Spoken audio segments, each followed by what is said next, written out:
నేను కొణిదెల పవన్ కళ్యాణ్ అనే నేను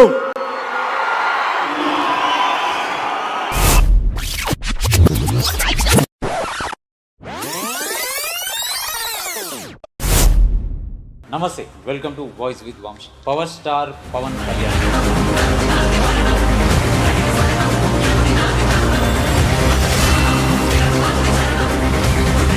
పేరు వింటేనే ఒక తెలియని వైబ్రేషన్, ఆ పేరులోనే ఒక పవర్ ఉంది. ఆయన కళ్ళల్లో ఒక ప్రేమికుడు, మాటల్లో ఒక నాయకుడు, చేసే పనిలో ఒక కష్టజీవి కనిపిస్తాడు.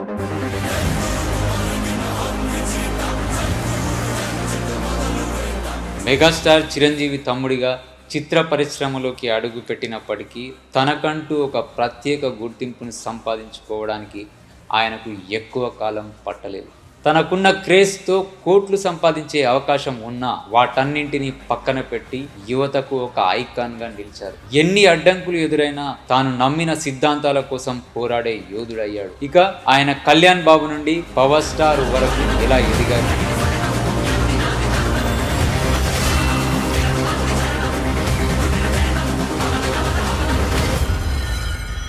సెప్టెంబర్ 2, 1971 ఆంధ్రప్రదేశ్లో కొణిదెల వెంకట్రావు, అంజనాదేవి దంపతులకు 3వ కుమారుడుగా జన్మించాడు. కొణిదెల కళ్యాణ్ బాబు తండ్రి పోలీస్ శాఖలో పనిచేయడం వల్ల ఆయన చదువు బాపట్ల, నెల్లూరు వంటి ప్రాంతాల్లో సాగింది. నెల్లూరులోని విఆర్ కాలేజీలో ఇంటర్ పూర్తి చేసి ఆపై కంప్యూటర్ డిప్లొమా చేశారు. కళ్యాణ్ బాబుకు చిన్నప్పటి నుంచి పుస్తకాలంటే ప్రాణం. పాఠ్య పుస్తకాల కంటే గొప్ప నాయకుల ఆత్మకథలు, యుద్ధ వీరుల గాథలు చదవడానికి ఇష్టపడేవారు. ముఖ్యంగా చెగువేరా జీవితం ఆయనను ఎంతగానో ప్రభావితం చేసింది.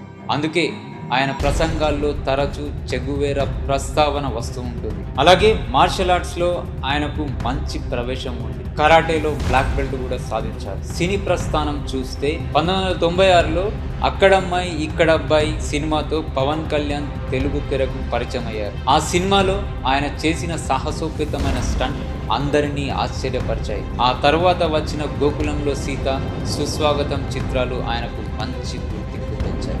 1998లో వచ్చిన తొలి ప్రేమ సినిమాతో పవన్ కళ్యాణ్ రేంజ్ మారిపోయింది. యూత్ ఫాలోయింగ్ విపరీతంగా పెరిగిపోయింది. ఆ తర్వాత తమ్ముడు, బద్రి, ఖుషి వంటి చిత్రాలతో టాలీవుడ్లో తిరుగులేని పవర్ స్టార్గా ఎదిగారు. ఖుషి సినిమా క్రియేట్ చేసిన సెన్సేషన్ అంతా ఇంత కాదు. ఆ సమయంలోనే పెప్సీ వంటి అంతర్జాతీయ బ్రాండ్కు బ్రాండ్ అంబాసిడర్గా వ్యవహరించిన మొదటి దక్షిణ భారత నటుడిగా నిలిచారు. కష్టకాలంలో కూడా, అంటే జానీ మరియు పంజా వరకు దాదాపు 10 ఏళ్ల పాటు సరైన హిట్ లేకపోయినా ఆయన క్రేజ్ ఏమాత్రం తగ్గలేదు. 2012లో గబ్బర్ సింగ్ ఆయనను రికార్డుల రారాజుగా నిలబెట్టింది. ఆ తర్వాత Attarintiki Daredi cinema industry hit కొట్టి ఆయన స్టామినాను నిరూపించింది. ఇప్పుడు ఆయన రాజకీయ ప్రస్థానం చూస్తే పార్టీ పెట్టారు, దాని పేరు జనసేన. జనసేన దాని ధైర్యం, ఒక డేరా వేసుకొని కూడా టెంట్ వేసుకొని రాజకీయాలు చేయగలరు. నాకంత గుండె ధైర్యం. मैं पवन कल्याण का अभिनंदन करता हूं, अपने राजनीतिक स्वार्थ के लिए नहीं, सीमांत के नौजवानों के भविष्य के लिए अपनी ताकत चौकी है. తన అన్నయ్య స్థాపించిన ప్రజారాజ్యం పార్టీ ద్వారా రాజకీయాల్లోకి వచ్చిన పవన్ ఆ తర్వాత జనసేన పార్టీని స్థాపించి ప్రత్యక్ష రాజకీయాల్లోకి అడుగుపెట్టారు. విలువలతో కూడిన రాజకీయాలు చేయాలి అనేది ఆయన సిద్ధాంతం. ప్రజల సమస్యల కోసం పోరాడటంలో ఆయన ఎప్పుడు ముందుంటారు. కిడ్నీ బాధితుల కోసం పోరాటం, కౌలు రైతులకు సొంత నిధులతో ఆర్థిక సహాయం, సుగాలి ప్రీతి కేసులో న్యాయం కోసం పోరాటం, ఇలా ఎన్నో సామాజిక కార్యక్రమాల్లో ఆయన ప్రజల మనసును గెలుచుకున్నారు. 2024 ఆంధ్రప్రదేశ్ అసెంబ్లీ ఎన్నికల్లో పవన్ కళ్యాణ్ పిఠాపురం నియోజకవర్గం నుండి 70,000 ఓట్ల భారీ మెజారిటీతో విజయం సాధించారు. జనసేన పార్టీ స్థాపించిన 10 ఏళ్ల కాలంలో 3 ఎన్నికలు జరగ్గా ఆయన 2014 ఎన్నికల్లో పోటీ చేయలేదు. అయితే 2019 ఎన్నికల్లో ఆయన పోటీ చేసిన 2 చోట్ల ఓటమి పాలయ్యారు. ఆ సమయంలో జనసేన నుండి కేవలం ఒక్కరు మాత్రమే గెలిచారు. కానీ 2024 ఎన్నికల్లో ఆయన నేతృత్వంలో జన సైన్యం అద్భుతమైన విజయాన్ని అందుకుంది.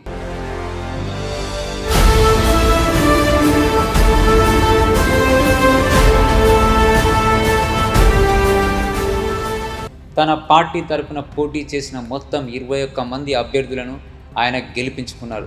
భారతదేశంలో 100కి 100% కొట్టావంటే జనసేన. 10 ఏళ్ల రాజకీయ ప్రయాణంలో పవన్ కళ్యాణ్ నిబద్ధతకు ఈ విజయం ఒక నిదర్శనం. పిఠాపురం నుంచి ఆయన పేరు ప్రకటించగానే జన సైన్యం భారీ ఎత్తున సంబరాలు చేసుకుంది. ఈ ఎన్నికల్లో వైకాపా తరపున వంగ గీత, అలాగే మరోవైపు ముద్రగడ పద్మనాభం వంటి వారు పవన్ కళ్యాణ్కు వ్యతిరేకంగా నిలిచినప్పటికీ ఆయన భారీ మెజారిటీతో గెలుపొందారు. మార్చ్ 14, 2022న ఇప్పటం గ్రామంలో జరిగిన జనసేన 8వ ఆవిర్భావ సభలో పవన్ కళ్యాణ్ మాట్లాడుతూ ప్రభుత్వ వ్యతిరేక ఓటు చీల్చనివ్వను అని ప్రకటించారు. ఈ నిర్ణయం ఆంధ్రప్రదేశ్ రాజకీయాల్లో ఒక కీలక మార్పుకు కారణమైంది. అంతకుముందు 2019 ఎన్నికల వరకు జనసేన ఒంటరిగానే పోరాడింది. అయితే పవన్ తీసుకున్న ఈ నిర్ణయం వల్ల టీడీపీతో పొత్తు కుదిరి రాజకీయ ముఖ చిత్రం మారింది. జనసేన తెలుగుదేశం కలిపి పోటీ చేయబోతున్న ఎన్నికల్లో గతంలో జరిగిన కొన్ని పొరపాట్లు అంగీకరిస్తూనే ఏపీ ఎన్నికల్లో ఎటువంటి హింసకు తావు లేకుండా పవన్ వ్యూహరచన చేశారు. విశాఖపట్నం పర్యటనలో పోలీసులు ఆయనను హోటల్ గదికే పరిమితం చేసిన సంఘటన, అలాగే రాష్ట్రంలో వాలంటీర్ల వ్యవస్థ వల్ల మహిళలు అదృశ్యం జరుగుతుందని ఆయన చేసిన వ్యాఖ్యలు అప్పట్లో పెను సంచలనం సృష్టించాయి. ప్రతి గ్రామంలో వాలంటీర్ల వ్యవస్థపై ఆయన మొదటిసారిగా గలమెత్తారు.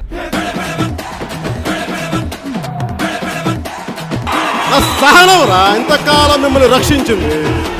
కేంద్ర హోంశాఖ మరియు రాజ్యసభ గణాంకాలను ఉటంకిస్తూ కుసంపూడి శ్రీనివాసరావు వంటి వారు కూడా ఆంధ్రప్రదేశ్లో మహిళల అదృశ్యంపై స్పందించారు. తనను విమర్శించే వారికి చెప్పు చూపిస్తూ పవన్ హెచ్చరించిన తీరు చర్చనీయాంశమైంది. చివరికి 2024లో తన పార్టీ పోటీ చేసిన అన్ని స్థానాలను గెలుచుకొని పవన్ కళ్యాణ్ తన రాజకీయ జీవితంలో ఒక నవశకానికి నాంది పలికారు. ఇక పవన్ కళ్యాణ్ వ్యక్తిగత జీవితం ఒక తెరిచిన పుస్తకం. ఆయనకు వివాదాల కంటే విలువలంటేనే ముఖ్యం.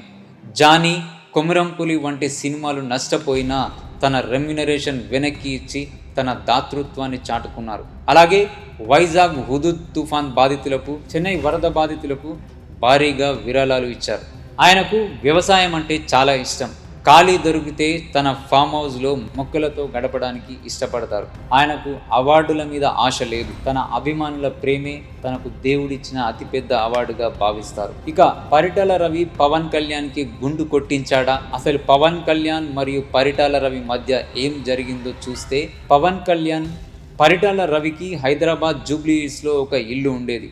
1997లో హైదరాబాద్లోని రామానాయుడు స్టూడియో ముందు పరిటాల రవిపై బాంబు పేలుడు జరిగింది. ఈ పేలుడులో పరిటాల రవి తీవ్రంగా గాయపడ్డారు. 26 మంది మరణించారు. ఈ 26 మందిలో జర్నలిస్టులు మరియు సినీ విమర్శకులు కూడా ఉన్నారు. అయితే ఈ బాంబు పేలుడు రామానాయుడు స్టూడియో ముందు శ్రీరాములయ్య సినిమా షూటింగ్ మొదటి రోజున జరిగింది. ఈ బాంబు పేలుడుపై చిత్ర బృందం స్పందించింది. చిరంజీవి కూడా దీని గురించి మాట్లాడుతూ రాయలసీమ ఫ్యాక్షనిస్టుల సినీ పరిశ్రమకు వచ్చి సినీ ప్రముఖులకు రక్షణ లేకుండా చేస్తున్నారని అన్నారు. ఆ సమయంలో ఈ విషయం పేపర్లో వచ్చింది. శ్రీరాములయ్య సినిమాను పరిటాల రవి నిర్మించినందున చిరంజీవి వ్యాఖ్యలు నేరుగా పరిటాల రవిని తాకాయి. ఈ బాంబు పేలుడు తర్వాత పరిటాల రవి తన జాగ్రత్తలు తీసుకోవడం ప్రారంభించాడు.